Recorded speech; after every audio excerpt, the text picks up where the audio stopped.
کہا جا رہا ہے کہ میاں صاحب سیاسی کشیدگی کو کم کرنے کے لیے نظام کو بہتر طریقے سے چلانے کے لیے اڈیالہ جیل میں عمران خان سے بالکل ملاقات ہے۔ یہ ساری اسپیکولیشن ہے، کسی کی وش لسٹ ہو سکتی ہے، ہمیں کسی کے پاس جانے کی ضرورت نہیں ہے۔ لا جو قانون ہے وہ اپنا کورس خود لے گا، اور اس میں خود سپانسرڈ قسم کی ایسی خبریں پھیلائی جاتی ہیں۔ ہم تمام سیاسی پارٹیوں کے ساتھ مل کر کام کرنے کے لیے تیار ہیں، چاہے وہ حکومت میں ہمارا حصہ ہوں، چاہے وہ اپوزیشن میں ہوں۔ اور آپ نے اس کا دیکھا کہ جب پاکستان کے اوپر حملہ ہوا، ہم نے تمام پارٹی صرف یعنی جو بینچ ہیں حکومتی جماعتوں کے ساتھ نہیں، میں نے حکومت کی طرف سے اپنے ساتھیوں نے اپوزیشن کے ساتھ بھی اسی طرح انگیج کیا، اور آپ نے دیکھا کہ اس کے نتیجے میں ایک متحد آواز دنیا نے سنی، کہ دنیا پوری نے متحد آواز سنی پاکستانیوں کی۔ فرق نہیں تھا کہ یہ حکومتی جماعت کی پارٹی کوئی ہے یا اپوزیشن کی پارٹی ہے، یہ ایک مثالی آپ کے سامنے تجربہ ہوا ہے۔ اس کے بعد آپ نے دیکھا کہ ایران کی ہوا جو واقعہ، اس پہ بھی ہماری جہاں تک کوشش ہے کہ تمام، لیکن اس کا یہ مطلب نہیں ہے کہ ہم قانون اور آئین کو تو ہم ایک طرف نہیں رکھ سکتے، اس کا قانون will take its own course۔ اچھا ڈاکٹر صاحب، یہ ہو رہی ہے کہ خیبر پختونخوا میں جس طرح کی کرپشن کے واقعہ سامنے آ رہے ہیں، آپ کے سمجھتے ہیں کہ اس گورنمنٹ کو گھر جانا چاہیے؟ اور دوسرا یہ کہ دہشت گردی کی ایک لہر آئی ہے۔ دیکھیے پوری قوم نے کو پتہ ہے، اور آپ اس سے بھی زیادہ ذہین ہیں، جہاں تک قانون آئین کا تعلق ہے وہ فالو ہوگا۔ اور اگر کوئی آپ کہتے ہیں، آپ کہہ رہے ہیں، میں نہیں کہہ رہا، آپ نے کہہ رہا کرپشن آئی ہے تو اس کا ایک ڈیو پروسیس ہے، اور اس کو ایکسپوز ہونا چاہیے، کسی بھی جگہ پہ ہو، صرف ایک صوبے میں نہیں، جہاں بھی کرپشن ہو اس کو ختم کرنے کے لیے قانون کو حرکت میں آنا چاہیے، اور اپنا اس میں جو ایکشن ہے وہ لینا چاہیے۔ تحریک انصاف یہ کہہ رہی ہے کہ وہ مذاکرات چاہتے ہیں، لیکن مذاکرات وہاں چاہتے ہیں جہاں پر ان کی آواز جو ہے وہ سنی جائے یا ان کے پاس طاقت ہو۔ آپ کیا سمجھتے ہیں ایسے ماحول میں ان کے مذاکرات ہو سکیں گے یا جمہوری طاقتوں کے ساتھ ہی مذاکرات ہوں گے؟ دیکھیے پاکستان کے لیے جتنا یعنی مشکل میں یہ پھنس چکا تھا 2022 تک، اب میں سیاسی بات نہیں کرنا چاہتا، وہ آپ کے سب کے سامنے ہے۔ پاکستان اس وقت ڈیفالٹ کے کنارے پہ کھڑا تھا، یہ میں نہیں کہہ رہا، آپ سب اس وقت یہی کہتے تھے آج ڈیفالٹ ہوگا، کل ہوگا۔ اگر اس وقت یہ تبدیلی نہ آتی اپریل 2022 میں، تو شاید آپ کو ملک ڈیفالٹ ہو جاتا، اور وہ کوئی مشکل کام نہیں تھا۔ اب اس کو سہارا دیا پوری پی ڈی ایم گورنمنٹ نے، ہم نے بہت بڑا اپنا سیاسی کیپٹل کو ہم نے نقصان اٹھایا اس حکومت کو داخل ہونے میں، اس کو چلانے میں، لیکن اللہ تعالیٰ کا فضل ہے کہ اس تمام محنت کا نتیجہ یہ ہے کہ وہ ڈیفالٹ جو ہے ہوا میں اڑ گیا، اور آج اللہ کے فضل سے پاکستان کے جو وسائل ہیں زر مبادلہ کے، وہ 14.5 ارب ڈالر پہ 30 جون کو پہنچ چکے ہیں۔ خواجہ آصف صاحب نے کہا ہے، اور بلاول بھٹو بھی یہ کہہ رہے ہیں کہ ابھی خطرہ باقی ہے، ابھی خطرہ ٹالا نہیں ہے۔ خطرہ تو ہر وقت ہی ہو سکتا ہے نا جی، یہ تو کوئی ایسی بات نہیں ہے۔ خطرہ دیکھیں، آپ نے الرٹ رہنا ہے، آپ نے خدا نہ خواستہ اگر آپ کے اوپر کوئی وار کرے، دو قسم کے وار ہیں، ایک دہشت گردی ہو رہی ہے، اس کے لیے ہم پوری اپنی تیاری میں ہیں اور کوشش کرتے ہیں۔ آپ نے دیکھا کہ ابھی جو ہمارے جو جوان شہید ہوئے، اور اس کے نتیجے میں اگلے ہی 48 گھنٹے میں قریباً 30 خوارج کو جہنم حاصل کیا گیا۔ تو جہاں تک یہ خطرہ جو باقی ہے، کیونکہ وہ اس کا ایک بنیاد ہے، وہ دونوں جو پولیٹیکل لیڈرز کہہ رہے ہیں، اس کی یہ ہے کہ جو سیز فائر تھی وہ تو قائم ہے، جہاں پیچھے جن دونوں ملکوں نے جن لائنوں پہ 4 دن میں، 8 دن میں، 10 دن میں جانا تھا، پیس ٹائم پوائنٹ پہ جا چکے ہیں۔ لیکن کچھ ان کی مجبوری لگتی ہے، ہندوستان کے جو سیاسی ان کے قائدین ہیں، تو وہ ایسے بیان دے دیتے ہیں، تو اس لیے ہمیں گھبرانا نہیں چاہیے۔ جس اللہ نے آگے پروٹیکشن کی، اللہ کے فضل سے بہترین کامیابی دی، اور تمام دنیا نے دیکھا، اور پاکستان کی اس وقت اس کے بعد جو دوبارہ عزت بحال ہوئی، آپ دیکھیں کہ ابھی صرف چند دن پہلے پاکستان کے جو تعلقات ہیں یو اے کے ساتھ، اور جو 12 سال سے قریباً 2013 میں ہوئی تھی، میاں نواز شریف صاحب پرائم منسٹر تھے، جو دونوں ملکوں کا باہمی اقتصادی جو کمیشن ہے اس کی میٹنگ نہیں ہو سکی، کہ وہ میٹنگ ہوئی ہے، اور اس سے سب سے بڑی جو اس کی آؤٹ کم ہے کہ اقتصادی تمام معاہدے، دفاعی ہر چیز، لیکن ساتھ ساتھ दो किस्म के पासपोर्ट पे ये हुआ है कि उस पर वीज़ा ख़त्म हो गया। ये कोई छोटी न्यूज़ नहीं है, ये कोई लोग कहते हैं कि ये ख्वाब है, तो ये अल्लाह ताला का फजल है कि 24 जून को मैंने और पाकिस्तान की तरफ से, लेकिन मेरे उनसे मुज़ाकरात करीबन 7-8 महीने से चल रहे थे इस हवाले से, और वो सिर्फ डिप्लोमेटिक पे राज़ी थे। हमारा जो आम लोगों का वीज़ों का स्लोनेस है मसला, उसको भी उन्होंने बहुत बेहतरी की है। और मेरी ये उनसे दरख्वास्त थी कि आप हमारे जो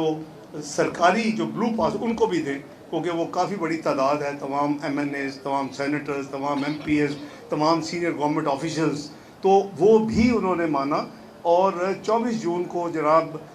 शेख अब्दुल्ला बिन जायद, जो कि उनके डिप्टी प्राइम मिनिस्टर और वज़ीर ख़ारजा हैं, उन्होंने मेरे साथ मिल के 24 की रात को करीबन 12:30 बजे वो साइन किया, और फिर मैं वापस आया। तो अल्लाह ताला का फजल है, इंशाल्लाह आगे भी कामयाबी होगी। कहा जा रहा है कि मियां साहब सियासी कशीदगी को कम करने के लिए, निज़ाम को बेहतर तरीके से चलाने के लिए अडयाला जेल में इमरान खान से बिल्कुल मुलाकात के लिए जा रहे हैं। ये सारी स्पेकुलेशन है, किसी की विश लिस्ट हो सकती है, हमें किसी के पास जाने की ज़रूरत नहीं है। लॉ जो कानून है वो अपना कोर्स खुद लेगा, और इसमें खुद स्पॉन्सर्ड किस्म की ऐसी खबरें फैलाई जाती हैं। हम तमाम सियासी पार्टियों के साथ मिलकर काम करने के लिए तैयार हैं, चाहे वो हुकूमत में हमारा हिस्सा हो, चाहे वो अपोजिशन में हो। और आपने उसका देखा कि जब पाकिस्तान के ऊपर हमला हुआ, हमने तमाम पार्टी सिर्फ यानी जो बेंच हैं हुकूमती जमातों के साथ नहीं, मैंने हुकूमत की तरफ से अपने साथियों ने अपोजिशन के साथ भी उसी तरह इंगेज किया। और आपने देखा कि उसके नतीजे में एक मुत्तहिद आवाज़ दुनिया ने सुनी, कि दुनिया पूरी ने मुत्तहिद आवाज़ सुनी पाकिस्तानियों की। फ़र्क नहीं था कि ये हुकूमती जमात की पार्टी कोई है या अपोजिशन की पार्टी है, ये एक मिसाली आपके सामने तजर्बा हुआ है। उसके बाद आपने देखा कि ईरान की हुआ जो वाक़या, उस पर भी हमारी जहाँ तक कोशिश है कि तमाम, लेकिन इसका ये मतलब नहीं है कि हम कानून और आइन को तो हम एक तरफ नहीं रख सकते, उसका कानून will take its own course. अच्छा डॉक्टर साहब, ये बताइएगा कि खैबर पख्तूनख्वा में जिस तरह की करप्शन के वाक़या सामने आ रहे हैं, आपके समझते हैं कि इस गवर्नमेंट को घर जाना चाहिए? और दूसरा ये कि दहशतगर्दी की एक लहर आई है। देखिए, पूरी कौम ने को पता है, और आप उससे भी ज़्यादा ज़हीन हैं, जहाँ तक कानून आइन का तल्लक है वो फॉलो होगा। और अगर कोई आप कहते हैं, आप कह रहे हैं, मैं नहीं कह रहा, आपने कह रहे करप्शन आई है, तो उसका एक ड्यू प्रोसेस है और उसको एक्सपोज होना चाहिए, किसी भी जगह पे हो, सिर्फ एक सूबे में नहीं, जहाँ भी करप्शन हो उसको ख़त्म करने के लिए कानून को हरकत में आना चाहिए, और अपना उसमें जो एक्शन है वो लेना चाहिए। तहरीक इंसाफ ये कह रही है कि वो मुज़ाकरात चाहते हैं, लेकिन मुज़ाकरात वहाँ चाहते हैं जहाँ पर उनकी आवाज़ जो है वो सुनी जाए या उनके पास ताकत हो। आप क्या समझते हैं, ऐसे माहौल में इनके मुज़ाकरात हो सकेंगे या जमहूरी ताकतों के साथ ही मुज़ाकरात होंगे? देखिए, पाकिस्तान के लिए जो जितना यानी मुश्किल में ये फंस चुका था 2022 तक, अब मैं सियासी बात नहीं करना चाहता, वो अपने सबके सामने है। पाकिस्तान उस वक़्त डिफ़ॉल्ट के किनारे पे खड़ा था, ये मैं नहीं कह रहा, आप सब उस वक़्त यही कहते थे आज डिफ़ॉल्ट होगा, कल होगा। अगर उस वक़्त ये तब्दीली ना आती अप्रैल 2022 में, तो शायद आपका मुल्क डिफ़ॉल्ट हो जाता, और वो कोई मुश्किल काम नहीं था। अब उसको सहारा दिया पूरी PDM गवर्नमेंट ने। हमने बहुत बड़ा अपना सियासी कैपिटल को हमने नुकसान उठाया उस हुकूमत को दाखिल होने में, उसको चलाने में। लेकिन अल्लाह ताला का फजल है कि उस तमाम मेहनत का नतीजा ये है कि वो डिफ़ॉल्ट जो है वो हवा में उड़ गया, और आज अल्लाह के फजल से पाकिस्तान के जो वसाइल हैं ज़र मुबादला के, वो 14.5 अरब डॉलर पे 30 जून को पहुंच चुके हैं। ख्वाजा आसिफ साहब ने कहा है, और बिलावल भुट्टो भी ये कह रहे हैं कि अभी खतरा बाकी है, अभी खतरा टला नहीं है। खतरा तो हर वक्त ही हो सकता है ना जी, ये तो कोई ऐसी बात नहीं है। खतरा देखिए, आपने अलर्ट रहना है, आपने खुदा न खास्ता अगर आप पे ऊपर कोई वार करे, दो किस्म के वार हैं, एक दहशतगर्दी हो रही है, उसके लिए हम पूरी को अपनी तैयारी में हैं और कोशिश करते हैं। आपने देखा कि अभी जो हमारे जो जवान शहीद हुए, और उसके नतीजे में अगले ही 48 घंटे में करीबन 30 खवारिज को जहन्नुम हासिल किया गया। तो जहाँ तक ये ख़तरा जो बाकी है, क्योंकि वो उसका एक बुनियाद है, वो दोनों जो पॉलिटिकल लीडर्स कह रहे हैं, उसकी ये है कि जो सीज़ फायर थी वो तो कायम है, जहाँ जहाँ पीछे जिन दोनों मुल्कों ने जिन जिन लाइनों पे 4 दिन में, 8 दिन में, 10 दिन में जाना था, पीस टाइम पॉइंट पे जा चुके हैं। लेकिन कुछ उनकी मजबूरी लगती है हिंदुस्तान के जो सियासी उनके कायदीन हैं, तो वो ऐसे बयान दे देते हैं। तो इसलिए हमें घबराना नहीं चाहिए। जिस अल्लाह ने आगे प्रोटेक्शन की, अल्लाह के फल से बेहतरीन कामयाबी दी और तमाम दुनिया ने देखा, और पाकिस्तान की इस वक्त उसके बाद जो दोबारा इज़्ज़त बहाल हुई, आप देखें कि अभी सिर्फ चंद दिन पहले पाकिस्तान के जो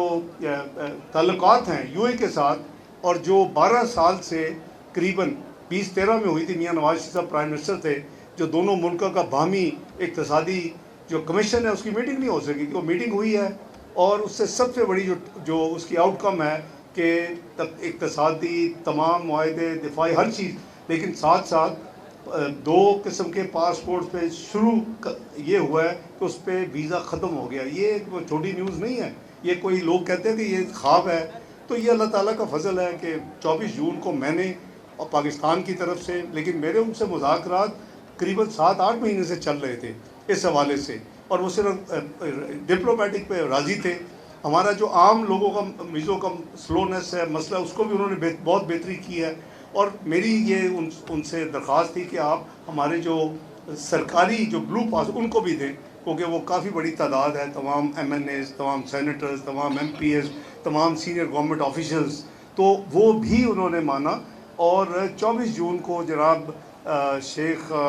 अब्दुल्ला बिन जायद, जो कि उनके डिप्टी प्राइम मिनिस्टर और वज़ीर ख़ारजा हैं, उन्होंने मेरे साथ मिल के 24 की रात को करीबन 12:30 बजे वो साइन किया, और फिर मैं वापस आया। तो अल्लाह ताला का फजल है, इंशाल्लाह आगे भी कामयाबी होगी।